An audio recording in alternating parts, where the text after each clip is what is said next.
আজ 23শে জানুয়ারি ভারতের স্বাধীনতা সংগ্রামের এক চিরস্মরণীয় নাম নেতাজি সুভাষচন্দ্র বসুর জন্মজয়ন্তী। নেতাজি জয়ন্তী উপলক্ষে আয়োজিত আজকের এই অনুষ্ঠানে উপস্থিত প্রধান অতিথি, বিশেষ অতিথি, সম্মানিত আমন্ত্রিত অতিথিবৃন্দ, শিক্ষক, শিক্ষার্থী ও সুধীমণ্ডলী সকলকে স্বাগত। আজকের এই দিনে গভীর শ্রদ্ধায় স্মরণ করছি স্বাধীনতা সংগ্রামের সাথে জড়িত সকল সংগ্রামী মানুষকে, যাদের আত্মত্যাগের কারণে ভারত 200 বছরের পরাধীনতা থেকে মুক্ত হয়েছে।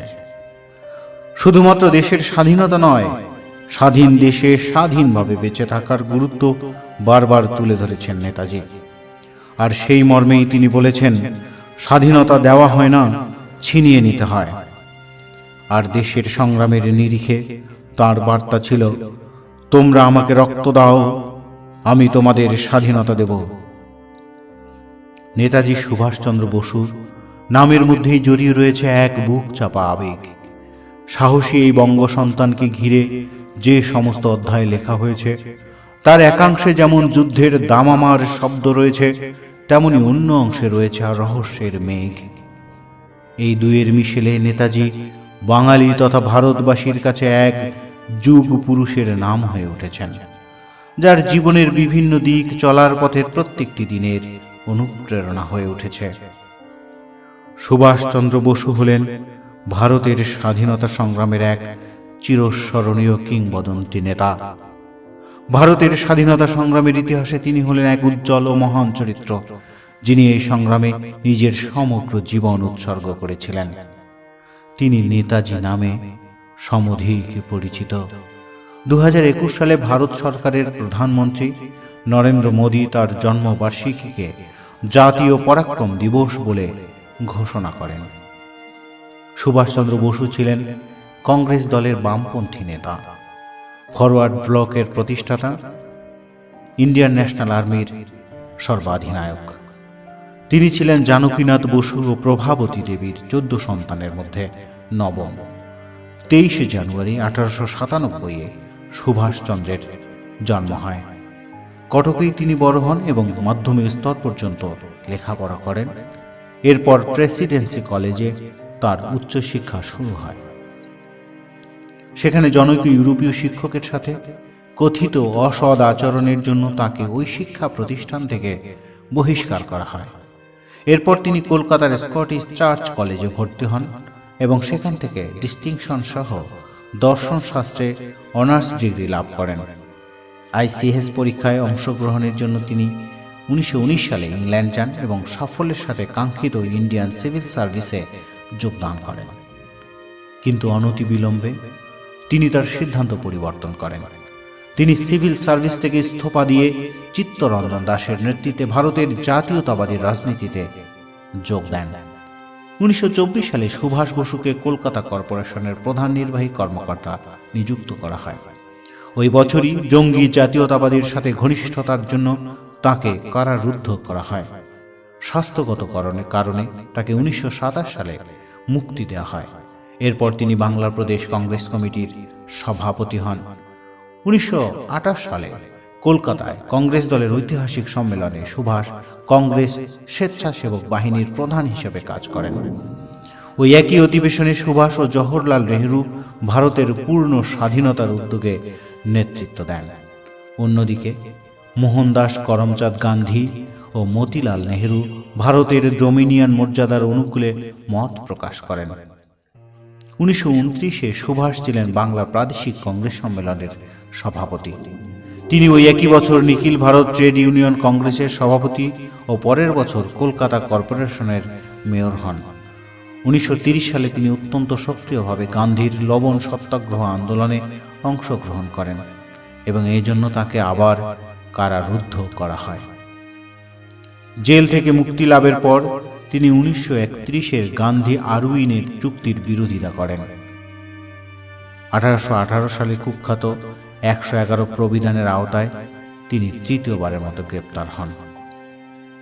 কারাগারে তার স্বাস্থ্যের এমন অবনতি ঘটে যে স্বাস্থ্যগত কারণে তিনি মুক্তি লাভ করেন এবং চিকিৎসার জন্য ইউরোপ যান। ইউরোপে থাকাকালে ভারতের ব্যাপারে সহানুভূতি রয়েছে। ইউরোপের এমন অনেক বিশিষ্ট ব্যক্তির সঙ্গে তার যোগাযোগ ঘটে। 1938 সালে সুভাষ সর্বসম্মতিক্রমে কংগ্রেস সভাপতি নির্বাচিত হন। পরের বছর ওই একই পদে তিনি পুনরায় নির্বাচিত হন। তবে দলীয় সিদ্ধান্ত প্রণয়ন প্রক্রিয়া তার জঙ্গি অবস্থানের কারণে অচিরেই তাকে কংগ্রেসের মূল নেতৃত্ব থেকে বিচ্ছিন্ন করা হয়। স্বয়ং গান্ধীও তার বিরুদ্ধে চলে যান। উদ্ভূত পরিস্থিতিতে 1939 সালের এপ্রিলে তিনি কংগ্রেস সভাপতি পদে ইস্তফা দেন। তার রাজনৈতিক মতাদর্শ প্রচার ও জোরদার করার জন্য তিনি ওই একই বছর কংগ্রেসের ভেতরেই ফরওয়ার্ড ব্লক প্রতিষ্ঠা করেন এবং সাধারণভাবে সারা ভারতে, বিশেষ করে বাংলায় বিপ্লবী শক্তিগুলোকে সুসংহত করতে সচেষ্ট হন। সুভাষ দ্বিতীয় বিশ্বযুদ্ধে অক্ষ শক্তিকে সমর্থন করেন। 1937 সালে নির্বাচনের পর 7টি প্রদেশে কংগ্রেসের মন্ত্রিসভা গঠনের সমালোচনা করেন, যার ফলশ্রুতিতে কংগ্রেস ওয়ার্কিং কমিটি সুভাষের বিরুদ্ধে শৃঙ্খলামূলক ব্যবস্থা গ্রহণ করে। তিনি ফরওয়ার্ড ব্লক ও কিষাণ সভার যুক্ত উদ্যোগে 1940 সালে মার্চে বিহারের রামগড়ে এক আপোষ বিরোধী সম্মেলনের আয়োজন করেন। 1940 সালে জুন মাসে নিখিল ভারত ফরওয়ার্ড ব্লক নাগপুর অধিবেশনে তার নেতৃত্বে ভারতে অস্থায়ী জাতীয় সরকার প্রতিষ্ঠার দাবি উত্থাপন করা হয়। 1940 সালে জুলাই মাসে সুভাষচন্দ্র বসুকে কলকাতার হলওয়েল মনুমেন্ট এই অপসারণের আন্দোলনে জড়িত থাকার অভিযোগে গ্রেপ্তার করা হয়। কারাবন্দী থাকাকালে তিনি অনশন ধর্মঘট করেন এবং ডিসেম্বরে তাকে মুক্তি দেওয়া হয়। তিনি জার্মানি থেকে জাপানের সঙ্গেও যোগাযোগ স্থাপন করেন। জার্মানি ও জাপান সরকারের সমর্থন লাভ করে সুভাষ সিঙ্গাপুর অভিমুখে জলপথে একটি সাবমেরিনে তার যাত্রা শুরু করেন। 1943 সালের 2 জুলাই সেখানে পৌঁছেন। জাপানিদের হাতে ভারতীয় যুদ্ধবন্দীরা সিঙ্গাপুরে তার উপস্থিতিতে বিপুল উৎসাহ উদ্দীপনা প্রকাশ করে। 1941 সালের 26 জানুয়ারি সুভাষ গোপনে কলকাতা ত্যাগ করে ভারত সীমান্ত অতিক্রম করে কাবুল হয়ে রাশিয়ায় প্রবেশ করেন। রাশিয়া থেকে বার্লিনে পৌঁছানোর পর তিনি ব্রিটিশ বিরোধী আন্দোলনে সংগঠনের জন্য জার্মানির সমর্থন লাভ করেন। তিনি ভারতের জন্য অস্থায়ী স্বাধীন সরকার গঠন করেন এবং বার্লিন থেকে নিয়মিত বেতার সম্প্রচারের মাধ্যমে তার ধ্যান ধারণা প্রচার করতে থাকেন। ইতোমধ্যে জাপানে অবস্থানরত অন্যতম ভারতীয় বিপ্লবী রাসবিহারী বসু পূর্ব এশিয়ায় ভারতীয় স্বাধীনতা আন্দোলনের সংগঠিত করেন। তিনি আজাদ হিন্দ ফৌজ গঠন করেন। রাসবিহারী বসু আনুষ্ঠানিকভাবে আজাদ হিন্দ ফৌজের দায়িত্বভার সুভাষ বসুকে অর্পণ করেন। 1943 সালের 25 আগস্ট সুভাষ আইএনএর সর্বাধিনায়ক হন এবং ওই একই বছর 21 অক্টোবর অস্থায়ী আজাদ হিন্দ সরকার গঠনের কথা ঘোষণা করেন। 1944 সালে জানুয়ারি মাসে তিনি রেঙ্গুনে আইএনএর সদর দপ্তরে স্থানান্তর করেন। তিনি রেঙ্গুন থেকে ভারত বার্মা সীমান্তে ব্রিটিশ বাহিনীর বিরুদ্ধে সামরিক অভিযান শুরু করেন এবং ভারতের দিকে অগ্রসর হন। 1944 মার্চে তিনি তার এই অগ্র অভিযানে ইম্ফল ও কোহিমায় 2টি ব্রিটিশ সামরিক চৌকি দখল করেন এবং সেখানে তিনি ভারতের পতাকা উত্তোলন করেন।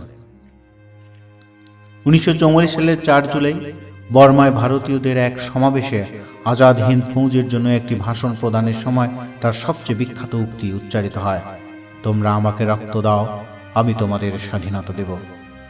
এর মাধ্যমে তিনি ভারতের জনগণকে ব্রিটিশ রাজের বিরুদ্ধে লড়াইয়ের যোগ দেওয়ার আহ্বান জানান।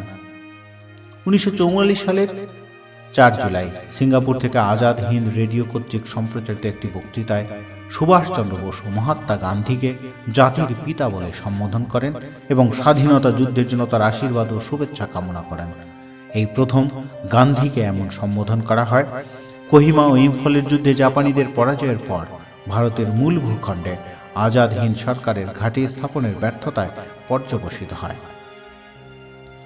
1945 খ্রিস্টাব্দের 18 আগস্ট জাপানি অধিকৃত ফরমোজা দ্বীপে, যেটি এখন তাইওয়ানে, একটি যাত্রীবাহী বিমান দুর্ঘটনায় মারাত্মকভাবে পুড়ে গিয়ে রাত 9টা থেকে 10টার মধ্যে 48 বছর বয়স্ক সুভাষচন্দ্র বসু মৃত্যুবরণ করেন। অনেকেই তার মৃত্যুর এই ঘটনাটা অস্বীকার করেন। সেই সময় আজাদ হিন্দ ফৌজের কর্মীদের মধ্যে সুভাষচন্দ্র বসুর মৃত্যু নিয়ে ব্যাপক অবিশ্বাস ও বিহ্বলতা কাজ করছিল। বিশ্বের ইতিহাসে স্বাধীনতা সংগ্রামী নেতাদের মধ্যে অন্যতম হলেন নেতাজি সুভাষচন্দ্র বসু। 200 বছরের ব্রিটিশ সরকারের অন্যায় অত্যাচারের বিরুদ্ধে তিনি ছিলেন সবচেয়ে সোচ্চার। ভারতের স্বাধীনতা আন্দোলনে তিনি ছিলেন সাহসিকতা, ত্যাগ, বীরত্ব ও দেশপ্রেমের এক জীবন্ত উদাহরণ। তাই তো বলি, মুক্তিপথের হে অগ্রদূত, পরাধীন দেশের হে রাজদ্রোহী, তোমাকে শত কোটি প্রণাম।